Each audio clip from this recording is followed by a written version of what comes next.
Hello, welcome to For Real. I'm Michael Barbaro. I'm a real estate broker here in Connecticut. I'm here with one of my business colleagues and my business partner, Stephanie Paul, who will be my co-host for today's show. So we're doing a show about real estate, and I was thinking about what we wanted to talk about, and my 12-year-old son sent me some ideas, and one of the things he said is, what would you want all of your clients to know? I think that's where you should start out. And here's what I would want all of my clients to know. Buying a home is a collaboration. You have to collaborate. You have to trust. You have to work with someone that you absolutely trust. You have to participate in the success of your transaction. And it doesn't matter if you're a buyer or you're a seller. Your participation in the transaction is essential to making sure that when closing day is over and the moving trucks have left and you're done unpacking, that you feel that you made the right decision. And a lot of that is going to come out of this show.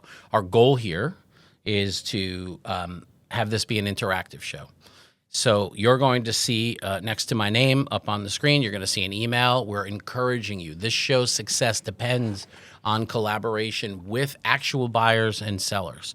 If you've had a bad experience, if you're afraid to get into the market, if you're about to get into the market, if you just don't understand what's going on, you need to get involved now.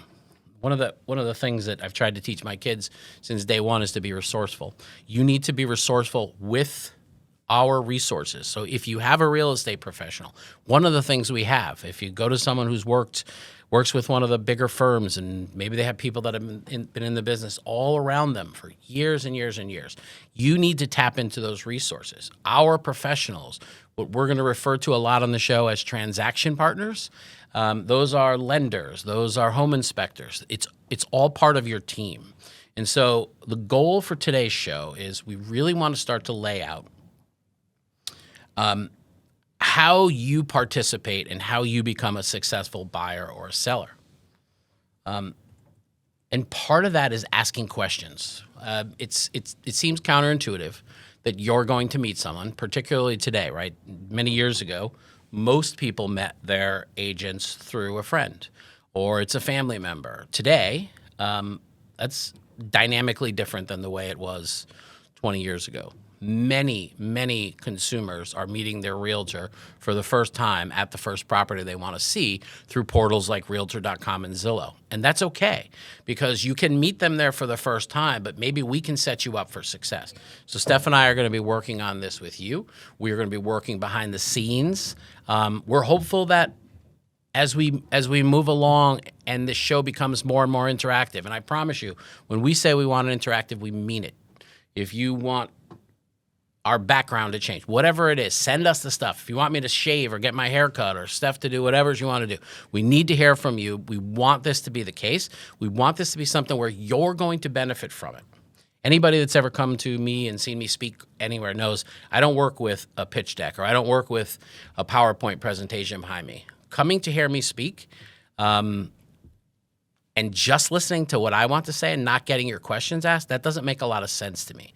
So anytime I'm in front of a group of people or speaking to a group of realtors or a group of consumers, I'm always interested in the questions. I'm always interested in the dialogue, because sometimes you ask a question which someone is intimidated to ask or didn't think about asking, and you can help them come along. So overarching goal of this show is going to be that we want to turn your experience into a pleasant one.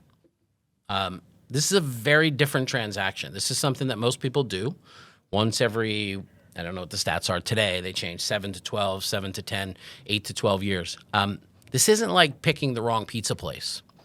I have a friend who's coming into town from Ohio later this month for a meeting, and he obviously wants to go for pizza. And he said, which place should we go to?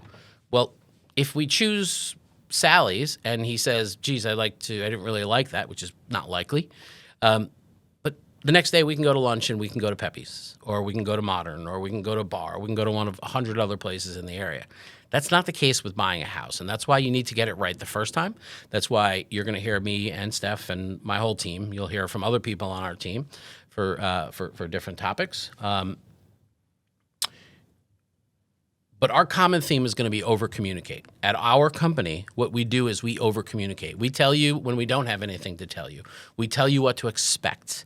A lot of this is going to be setting your expectations. But you need to participate in that. You need to set the stage. You need to become a better buyer or a better seller.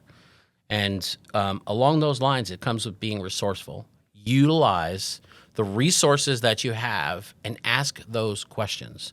If you don't ask those questions, you won't get the answers. And don't be afraid to ask the questions about the obvious stuff. One of the things that we deal with in this industry very often is, let's say I do meet you. You came through Zillow, or you came through Realtor.com, or you came through one of the other portals, and we meet for the first time. And we don't have a relationship. We're not related. I didn't sell your entire family a home. You are naturally and rightfully going to be on guard. Here is the problem with that. The problem is you and I need to be on the same page if I am going to negotiate on your behalf. I need to know where you're coming from. There can't be secrets, and that is counterintuitive. Occasionally, we'll advise you, and I'll bring Steph in here in a minute, because we've had a customer in the past where Stephanie knew this was the right house for that customer.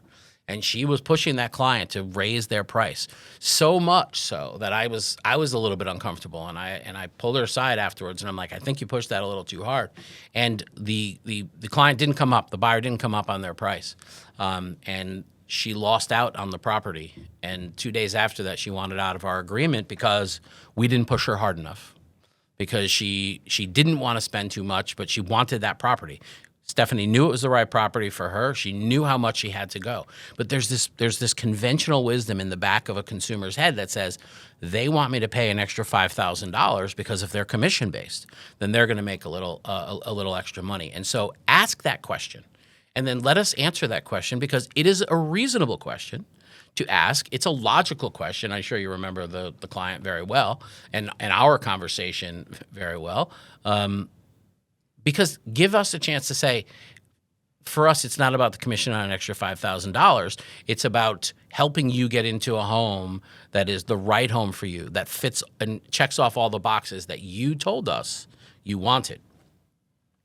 And you told us were important to you. Because we're not interested in just that little bit of a percentage over that. We're interested in you saying to your friends and to your neighbors and to your family members, they treated me right. They helped me get into this house. That is our goal, and our goal is a long-term relationship. You don't buy a house every week. You remember that? I do, yeah. Remember our conversation? Yeah. I mean, ultimately, I was just trying to get them to understand that this is the market that we're in. This is the price that you have to come up to if this is the house that you want.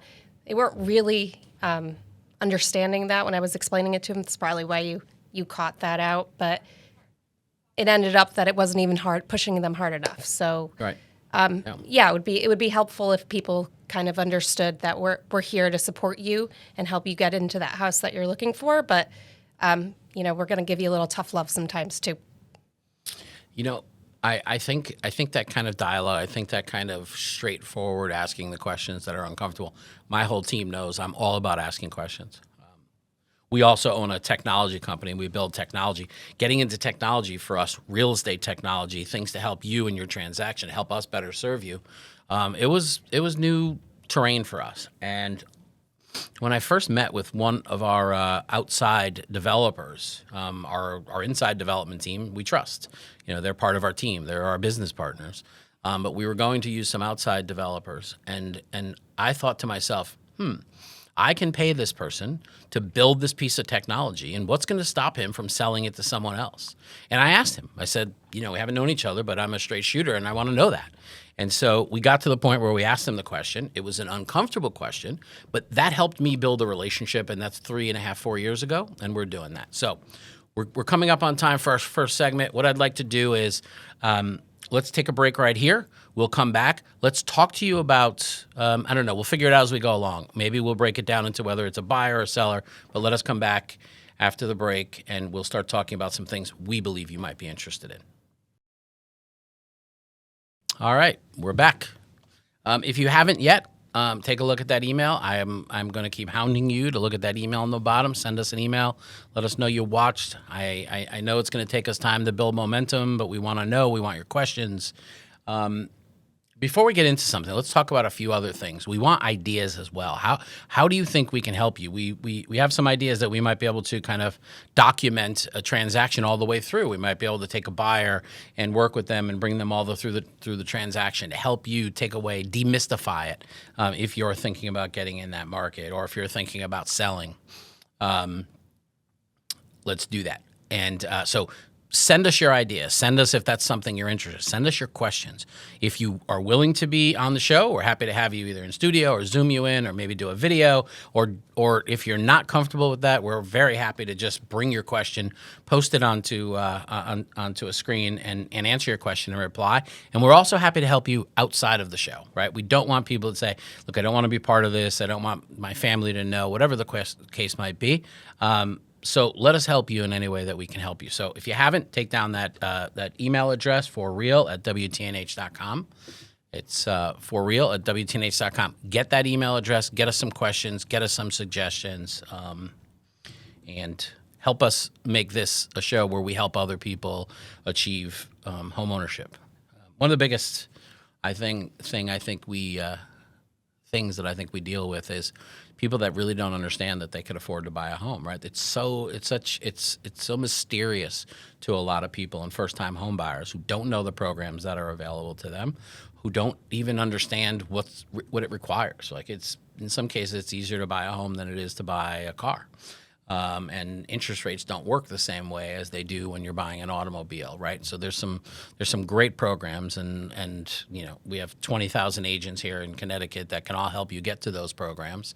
But getting people into that home is probably one of the best perks of this job, to help people, and you start to talk to them about what they want and what they think is on their wish list.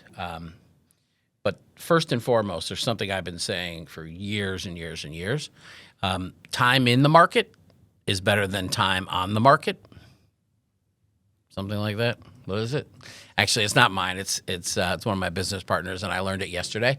But time in the market is better than timing the market, right? So the fact of the matter is I did just hear that yesterday, and I love it. I'm going to use it. And from now on, and this will be the last time I give Jake credit for it.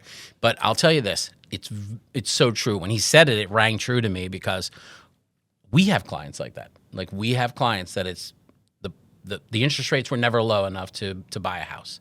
And the prices were never low enough, pre-COVID, for them to buy a house. Prices were never high enough for them to put their house on the market. People need to stop timing the market, stop chasing the market, stop worrying about interest rates, because you're only dating that interest rate, right? You can refinance out of it. I've had people in certain markets that have refinanced out of mortgages months, weeks after they financed, if the interest rates went down. There's plenty of people that want to do that.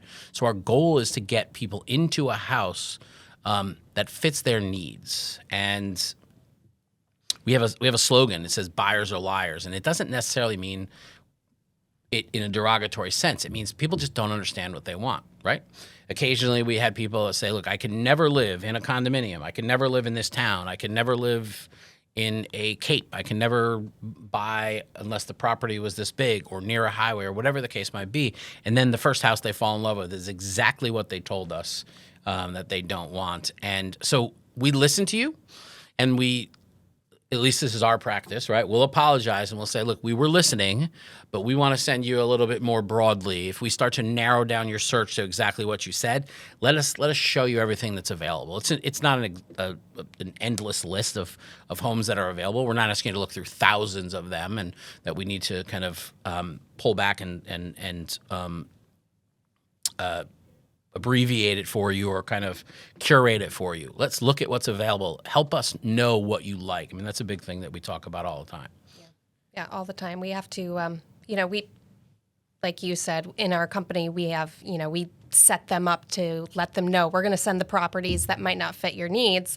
But the reality is you're looking online too. You're seeing everything that's out there, and you're sending properties, and we need to work together to figure out maybe you wanted an acre, maybe you wanted a large piece of land, but maybe a smaller piece of land that's surrounded by trees will work for you. So maybe just set your own expectations when you're going out there to purchase. Yeah, and I think that works into the be a better buyer, right? Like, tell us the things that you're looking for. Tell us the things you don't like about a house.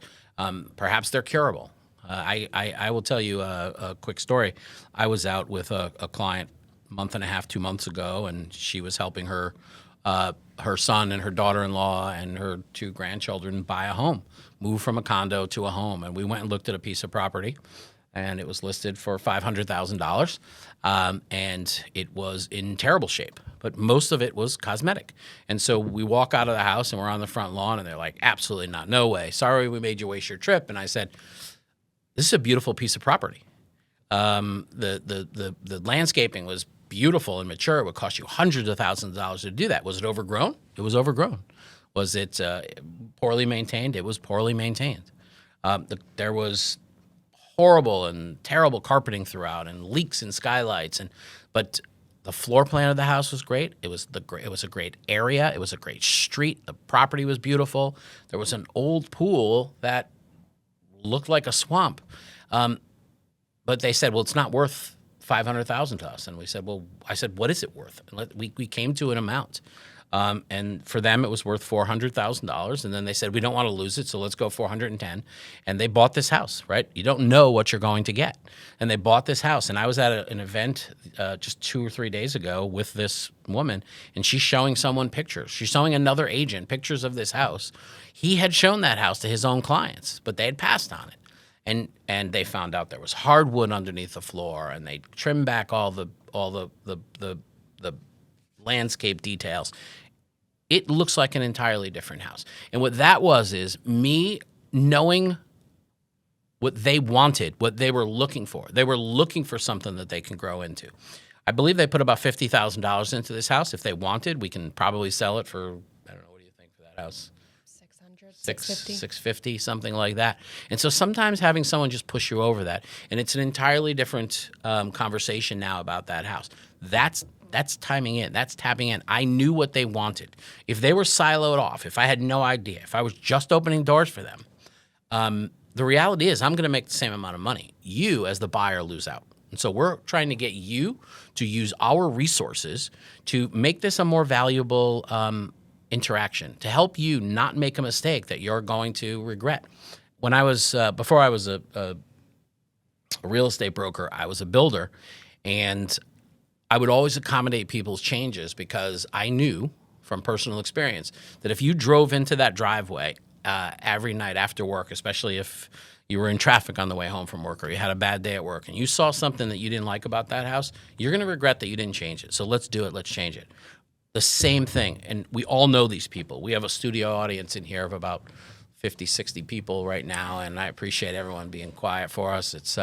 But I guarantee that, and some of them are very young, but I can guarantee that everybody has a story of someone saying, I could have bought that property for this amount of money. My grandparents should have bought that property. They passed up on it. The house was for sale. Don't become that person. Thoughts? Did I catch you off guard? 'Cause I was kind of trying to do that a little bit. I mean, so what I keep thinking about too when you're talking about everything is, back to taking a pause from the market, which we see all the time, especially now with the holidays, right? People don't want to move or to go see houses when they got to go shopping and everything. But, that house might be there that you weren't thinking of. So I would say don't stop. Don't put things on pause. And like you're talking about, 30, 50, even year investment that you're here. If you have to pay, $10,000 more than you were expecting, the end result is that you have the house. Right. So what are you're going to cost yourself a house to save yourself a couple bucks in the long term over, a 30-year mortgage if you're financing. But, when you were talking, what I was really thinking about was how easy it is to get discouraged as a buyer, especially in this market that we've been dealing with here. And I think that's why a lot of people put it on pause, is because the houses are selling so quickly and above asking, and there's really just not that much out there right now. Time check. 19.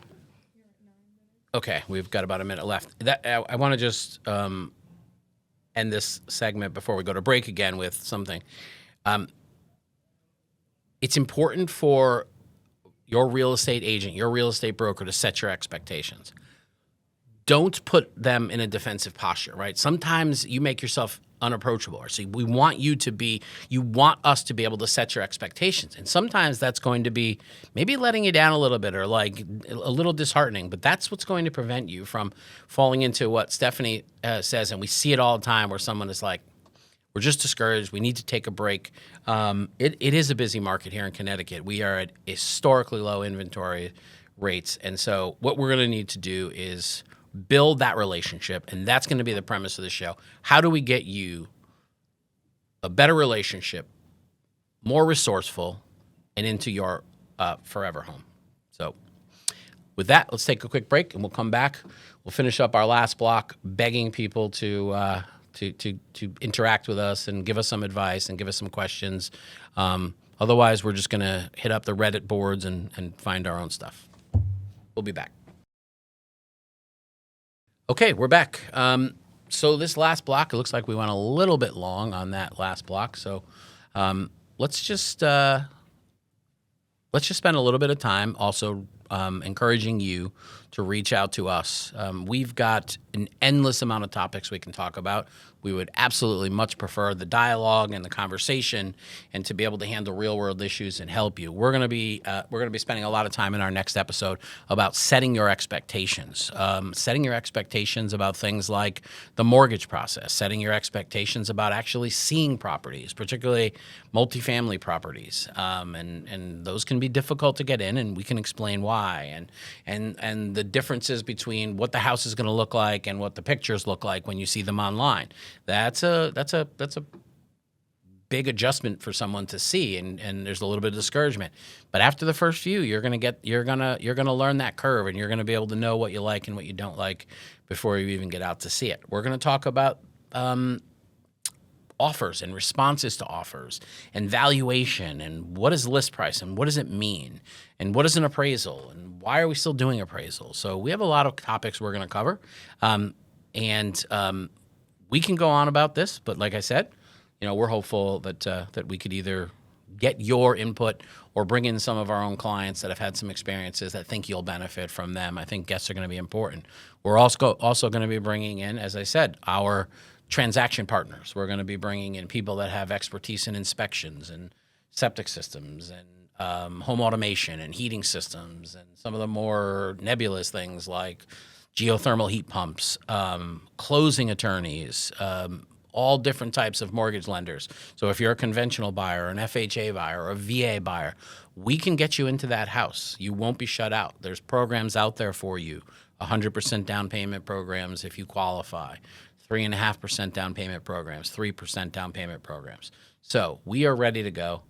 We're ready to take the show. We're ready to bring it to you, help you have a great experience, work with you to have a great experience, and just excited for the opportunity to be able to work on this. Yeah, we want to hear from you, your horror stories, your success stories, any questions you might have, send them along.